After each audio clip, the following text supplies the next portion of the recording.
What's cracking, people? It's your man, Cousin T, aka the Alpha Wingman, representing high-level technicians operating globally and beyond.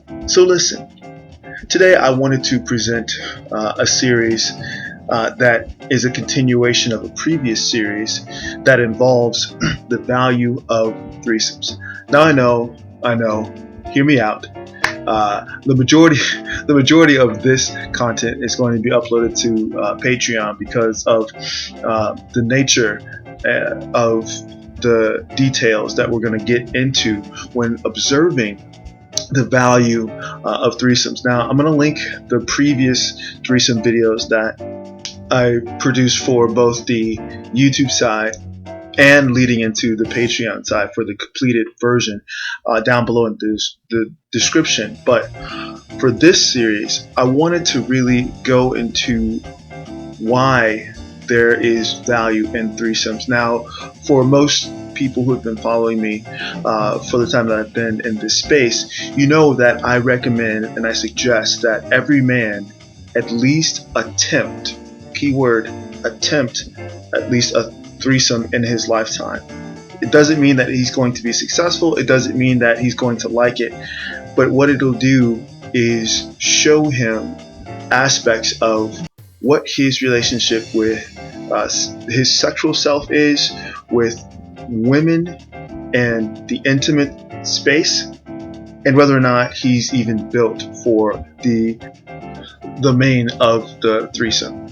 And so we've had many conversations offline in private spaces. Shout out to the Field Master Ron Wills, where he's hosted barbershops where we got into the ins and outs of threesomes and what surrounds them. In particular, guys who are in relationships, committed relationships, even married guys who for years were trying to convince their significant other of having a threesome, whether it's in town at a hotel, whether it's out of town on vacation or whatever. And one of the things that a lot of guys run into, especially men who are in committed relationships, is that they don't necessarily have the vocabulary to articulate what their motivation, their true motivation is. Not just things that they see in movies, not just things that they talk about on the basketball court or at the gym or whatever with other guys, but really what their motivation for wanting to explore that space is, and whether or not they are with a partner who shares that motivation to explore those spaces, or if they're with an intimate partner who supports his exploration in the context of their relationship. So there are many levels to this. It's not just the surface. Oh, it's glamorous. Oh, you got two women and one guy, or going at it in an intimate space, but really observing what that means. And like I said before, when a guy really thinks about what that means, he may or may not determine that a threesome may not be for him. But for everybody else, let's be clear, this is the select manosphere, and probably a lot of guys who are in this space have already experienced at least one threesome in their lives. So what we want to do is clarify some points and some concepts and clear up some misconceptions that surround that particular explorative space within your journey of masculine mastery. So what I like to do is to have a theme, a central theme that I can pull examples from, pull various case studies from. And I think that the most powerful theme that I could think of is the holiday of Halloween. Now, I'm from Chicago, and anybody who is from Chicago or has been to Chicago around the time of Halloween understands that adult Halloween is a sport in Chicago. I mean, there are pub crawls, there are trolley crawls, there are all types of parties that are associated with adult Halloween. Now, to be clear, we definitely get the children's trick-or-treating activities, fun time with the friends. We get all of that out of the way before we, the adults, change costumes into our nightwear.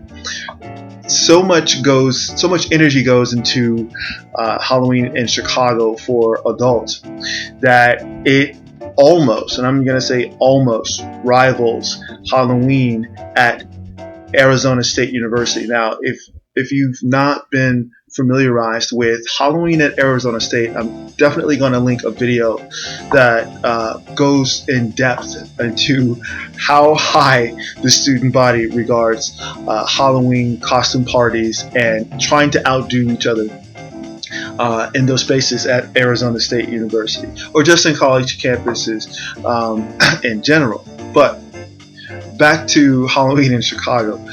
This is the time and environment and climate that is ideal for those who are interested in exploring the space of threesomes, because you have a lot of excitement, you have a lot of good energy, you have a lot of festive energy amongst consenting adults, and they have a environment of fun time, adult fun times. There's karaoke at bars, there's festive activities on trolleys, and that sexual energy for that night is super, super high. Needless to say, I have personal stories that I'm definitely going to share over on the Patreon side in terms of how I've interacted and engaged in those spaces during Halloween season here in Chicago, and what my takeaways have been. On the YouTube side, I'm just going to preview and set up the stories that are going to take place over on Patreon. So here we go.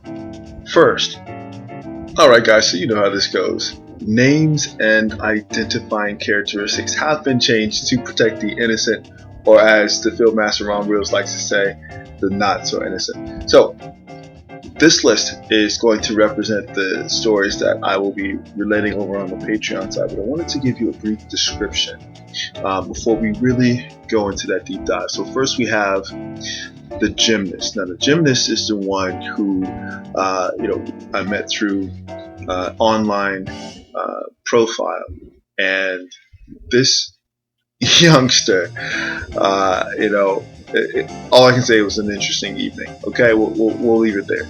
Second, we have what I would like to refer to as the deer, okay, or the doe to be more specific. And this was a fun night. This was actually a night with one of my favorite ride or dies. Okay, so those who follow the Select Manosphere version of the roster understands what I mean when I refer to the ride or die. So third, we have the vampiress. Okay, so in this story we have a trolley crawl, and on this trolley crawl I not only meet various characters, a great Sam L from Pulp Fiction, but a vampiress, and that was the start of an insane Halloween.